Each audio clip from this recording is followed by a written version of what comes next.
ഇന്ന് കോടതിയിൽ നിന്ന് 2 പേർക്ക് തിരിച്ചടി കിട്ടിയിരിക്കുകയാണ്.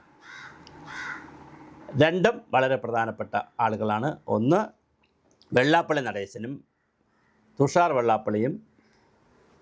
അവർക്ക് നേരത്തെ ഉണ്ടായ കേസിൽ ഹൈക്കോടതി സിംഗിൾ ബെഞ്ചിൽ നിന്നുണ്ടായ വിധി സ്റ്റേ ചെയ്യണമെന്നാവശ്യപ്പെട്ട് എമർജൻസി ആയിട്ട് കേസെടുക്കണം എന്ന് പറഞ്ഞുകൊണ്ട് ഒരു അപ്പീൽ കൊടുത്തു ഹൈക്കോടതിയിൽ.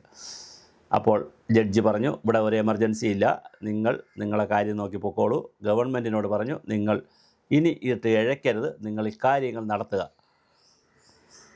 അതിന് ശേഷം ആലോചിക്കാം ബാക്കി കാര്യങ്ങൾ, കേസൊക്കെ പതുക്കെ എടുക്കാം, ഇവിടെ ഒരു എമർജൻസി ഇല്ല എന്ന് പറഞ്ഞ് ഹൈക്കോടതി അത് ഏറ്റെടുത്തില്ല.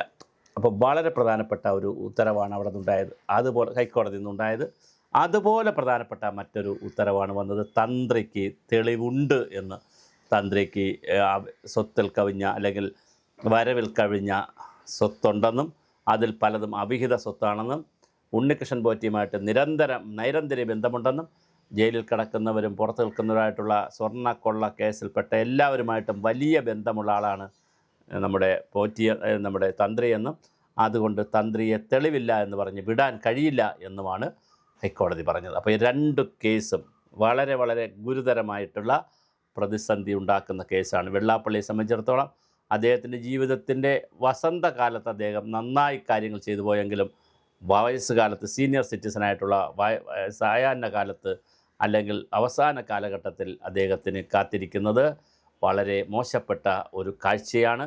അദ്ദേഹത്തിന് കേസ് വന്നിട്ടുണ്ട്. ഗോകുലം ഗോപാലനെ പോലെയുള്ള ആളുകളൊക്കെ സജീവമായി രംഗത്തുണ്ട്. അവർ ഗോകുലം ഗോപാലൻ ഇതിൻ്റെ ഈ എസ് എൻ ട്രസ്റ്റിൻ്റെ ജനറൽ സെക്രട്ടറി ആകാനും പ്രസിഡൻ്റ് ആകാനും ഒക്കെ ഇങ്ങനെ മോഹിച്ച് നടക്കുന്ന സംഘങ്ങളാണ്.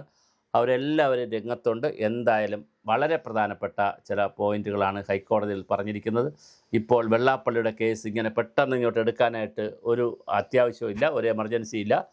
അതുപോലെ സർക്കാരിനെയും തെറി പറഞ്ഞിട്ടുണ്ട്. നിങ്ങൾ എന്തിനാണ് വെള്ളാപ്പള്ളിക്ക് സമയം കൊടുക്കുന്നത്? അവരെ സംബന്ധിച്ചിടത്തോളം സർക്കാർ സമയം കൊടുക്കുന്നതെന്ന് പറഞ്ഞാൽ പിന്നെ ഈ സംഘം രജിസ്ട്രാർ അല്ലെങ്കിൽ കമ്പനി രജിസ്ട്രാറൊക്കെയാണ് ഇത് ചെയ്യേണ്ടത്. കാരണം കമ്പനി ആക്ട് അനുസരിച്ചാണല്ലോ. അപ്പോൾ വേറെ അഡ്കോ കമ്മിറ്റി വയ്ക്കേണ്ടത് അവിടെ, അല്ലെങ്കിൽ സർക്കാർ ടേക്കപ്പ് ചെയ്യണം, അല്ലെങ്കിൽ അഡ്കോ കമ്മിറ്റി വയ്ക്കണം. അപ്പോൾ പകരം സംവിധാനം ഉണ്ടാക്കണം. പക്ഷേ പകരം സംവിധാനം ഉണ്ടാക്കാത്തതിനെക്കുറിച്ചും കോടതി വളരെ രൂക്ഷമായി വിമർശിച്ചിട്ടുണ്ട്.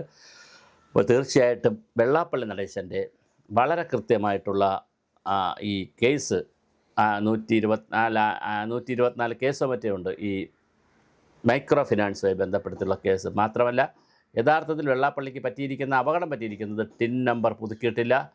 അതുപോലെ തന്നെ പിന്നെ ഈ കമ്പനിക്ക് ആക്ട് അനുസരിച്ചുള്ള സ്ഥാപനത്തിൽ ഓഡിറ്റ് ചെയ്തിട്ടില്ല, കണക്കുകൾ കൊടുത്തിട്ടില്ല, റിട്ടേൺസ് അയച്ചിട്ടില്ല, അങ്ങനെയൊക്കെയുള്ള പ്രൊസീജിയറല്ല. അപ്പോൾ കമ്പനി എന്നുള്ള നിലയിൽ ഇപ്പോൾ ഇല്ല.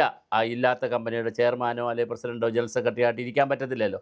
കമ്പനി ഇല്ലാതെ നിയമപരമായ കമ്പനി ഇപ്പോൾ നിലനിൽക്കുന്നില്ല എന്നൊരർത്ഥത്തിലാണ് കോടതി ഇത് പറഞ്ഞിരിക്കുന്നത്. അതുകൊണ്ട് തന്നെ ഒരു അഡ്ഹോക് കമ്മിറ്റി വെച്ച് ഈ പണമെല്ലാം അടച്ച് ഫീസ് അടയ്ക്കണം, പിഴ അടയ്ക്കണം, അതുപോലെ ടിൻ നമ്പർ പുതുക്കണം, അങ്ങനെ ഒത്തിരി പ്രോസസ്സുണ്ട്. ഇതെല്ലാം കൂടി ചെയ്ത് വന്നാൽ മാത്രമേ എസ് എൻ ട്രസ്റ്റിൻ്റെയും ഒക്കെ കൃത്യമായ രജിസ്ട്രേഷൻ നടപടി പൂർത്തിയാവുകയുള്ളൂ. അതുപോലെ തന്നെ റിട്ടേൺസ് കൊടുത്തിട്ടില്ല. കാലാകാലങ്ങളിൽ കൊടുക്കേണ്ടുന്ന റിപ്പോർട്ടോ ഓഡിറ്റ് റിപ്പോർട്ടും അതുപോലെ തന്നെ ഈ വരവ് ചെലവ് കണക്കും കൊടുക്കേണ്ടതുണ്ട്. ഇതും കമ്പനി ആക്ട് അനുസരിച്ച് കൊടുക്കണം. ഇത് കൊടുത്തിട്ടില്ല. അപ്പോൾ അതിൻ്റെ പ്രശ്നവുമുണ്ട്. അപ്പോൾ വരവ് ചെലവ് കണക്കനുസരിച്ച് വരവും ചെലവിൻ്റെയും സ്റ്റേറ്റ്മെൻറ്റ് കൊടുക്കണം. ഈ പറഞ്ഞ കാര്യങ്ങളൊക്കെ ചെയ്യണം. പക്ഷേ അവിടെയൊക്കെ കുറേ അഴിമതി കേൾക്കുന്നുണ്ട്. സ്കൂളുകളും കോളേജുകളും നടത്തുന്നതുമായി ബന്ധപ്പെട്ടതാവട്ടെ, മൈക്രോ ഫിനാൻസുമായി ബന്ധപ്പെടുത്തിയിട്ടാകട്ടെ, കുറേ കോഴയുടെ കണക്കുകളും അഴിമതിയുടെ കണക്കുകളുമൊക്കെയാണ് ഗോകുലം ഗോപാലനും ശ്രീനാരായണ ഗുരു ധർമ്മ പരിപാലന സംരക്ഷണ സമിതി, ശ്രീനാരായണ ഗുരു ധർമ്മ പരിരക്ഷണ സമിതി എന്നൊക്കെ പറഞ്ഞ്, സംരക്ഷണ സമിതി എന്നൊക്കെ പറഞ്ഞ് ധർമ്മവേദി പരിരക്ഷണ സമിതി ഇങ്ങനെ വേറെ കുറേ സംവിധാനങ്ങളുണ്ട്.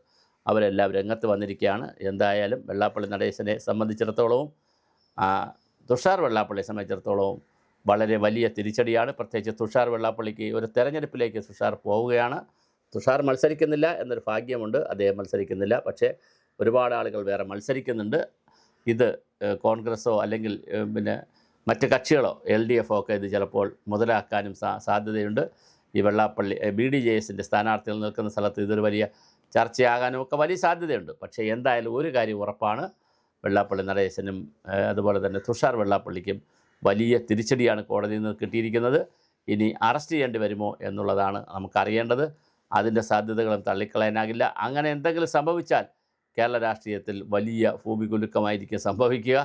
വളരെ വലിയ ഒരു ചിന്തയായിരിക്കും അത്. അങ്ങനെയൊന്നും സംഭവിക്കാതിരിക്കട്ടെ. പക്ഷേ ഒരു കാര്യം, ഈ കേസുമായി തന്നെ ശക്തമായിട്ടാണ് പ്രോസിക്യൂഷനും മറ്റ് സംവിധാനങ്ങളുമൊക്കെ പോകുന്നത്. കോടതി വളരെ സ്ട്രിക്റ്റായിട്ടാണ് ഈ കാര്യം എടുത്തിരിക്കുന്നത്. അതുകൊണ്ട് തന്നെയാണ് കോടതി ഇപ്പോൾ പെട്ടെന്ന് ഇത് കേൾക്കാൻ മനസ്സില്ല, വളരെ സാവധാനം കേട്ടാൽ മതി, ഇതൊരു എമർജൻസിയുമില്ല എന്ന് പറഞ്ഞ് ഇതിനെ മാറ്റിവെച്ചത്.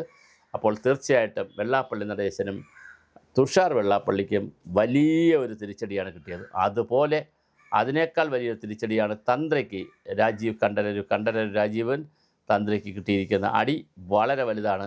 അത് നേരത്തെ ആയിരുന്നെങ്കിൽ 90 ദിവസം ആവാത്തതുകൊണ്ട് ഇവിടെ നിന്ന് ഇറങ്ങാനും പറ്റത്തില്ലായിരുന്നു. പക്ഷേ ഇതെന്തായാലും ജയിലിൽ നിന്ന് ഇറങ്ങി. തീർച്ചയായിട്ടും വലിയ ഒരു പ്രതിസന്ധിയിലേക്കാണ് ശബരിമല കേസ് പോകുന്നത്. അതിൽ തന്ത്രിയുടെ സ്ഥാനം വീണ്ടും ഒരിക്കൽ കൂടി കോടതി നിസ്സംശയം കാര്യങ്ങൾ പറഞ്ഞിരിക്കുകയാണ്. അതുകൊണ്ട് ജാമ്യം പോലും റദ്ദ് ചെയ്യണം, അല്ലെങ്കിൽ ജാമ്യം വേണ്ട എന്നുള്ള ഒരു തീരുമാനം പോലും കോടതി വന്നാൽ അത്ഭുതപ്പെടാനില്ല. അപ്പോൾ എന്തായാലും വീണ്ടും ശബരിമല കേസ് ഒരു റൗണ്ട് കൂടി തിരിഞ്ഞ് വരികയാണ്. പല റൗണ്ട് തിരിഞ്ഞതാണ്. അവസാനം തന്ത്രിക്ക് ഇതിൽ പങ്കില്ല എന്നുള്ള നിലയിൽ തന്ത്രി പുറത്തു വന്നു. പക്ഷെ പങ്കുണ്ട് എന്നാണ് ഹൈക്കോടതി ബെഞ്ച് പറയുന്നത്. അപ്പോൾ ഇനിയിപ്പോൾ സുപ്രീം കോടതി പോകുമോ? സുപ്രീം കോടതി പോയാൽ അവരെന്ത് പറയും എന്നുള്ളതിനെ സംബന്ധിച്ചും വളരെ പ്രധാനപ്പെട്ട ഒരു കാര്യമാണ്. വെള്ളാപ്പള്ളി നടേശനും അതുപോലെ തന്നെ BDJSൻ്റെ തുഷാർ വെള്ളാപ്പള്ളി സുപ്രീം കോടതി പോകുമോ? തന്ത്രി സുപ്രീം കോടതി പോകുമോ? അങ്ങനെ പോയാലും കേരളത്തിന് അനുകൂലമായും കേരളത്തിനും ഈ വ്യക്തികൾക്കും അനുകൂലമായ വിധി വരുമോ അതോ വ്യത്യസ്തമായ വിധി വരുമോ നമുക്കറിയില്ല. എന്തായാലും നിയമയുദ്ധം തുടരുകയാണ്. അത് വെള്ളാപ്പള്ളിയും അതുപോലെ തന്നെ തന്ത്രിയും അതേപോലെ തന്നെ തുഷാർ വെള്ളാപ്പള്ളിയും ഇത് വളരെ കൃത്യമായ മത്സരബുദ്ധിയോടുകൂടിയുള്ള വളരെ പ്രധാനപ്പെട്ട ആളുകളെ വെച്ചുകൊണ്ടുള്ള കേസിൻ്റെ ദിവസങ്ങളാണ് ഇനി വരാനുള്ളത്. കോടതി എന്ത് നിലപാടെടുക്കുമെന്നുള്ളത് നമുക്കറിയില്ല. കോടതി കടുപ്പിച്ചാൽ തീർച്ചയായിട്ടും വെള്ളാപ്പള്ളി നടേശൻ്റെയും തുഷാർ വെള്ളാപ്പള്ളിയുടെയും ഡോക്ടർ സോമൻ്റെ അടക്കമുള്ള നിരവധി ആളുകളുടെ സ്ഥാനം മാറും. പകരം ചിലപ്പോൾ ആരാണ് വരിക എന്നറിയില്ല. ഇനി തിരഞ്ഞെടുപ്പ് തന്നെ ഉള്ളവരെ വെച്ച് നടത്തുമോ എന്നറിയില്ല. അങ്ങനെ ആകുമ്പോൾ കമ്പനി ആക്ട് അനുസരിച്ചാകുമ്പോൾ മെമ്പർഷിപ്പ് അതിനകത്തുണ്ട്. അതിലും ഒരുപാട് ആളുകൾക്ക് വരേണ്ടതുണ്ട്. ഇതെല്ലാം കൂടിയുള്ള വരുന്ന ദിവസങ്ങളിൽ ഇതെല്ലാം നമുക്ക് ഒന്നൊന്നായി കുരുക്കഴിയുന്നത് കാണാം.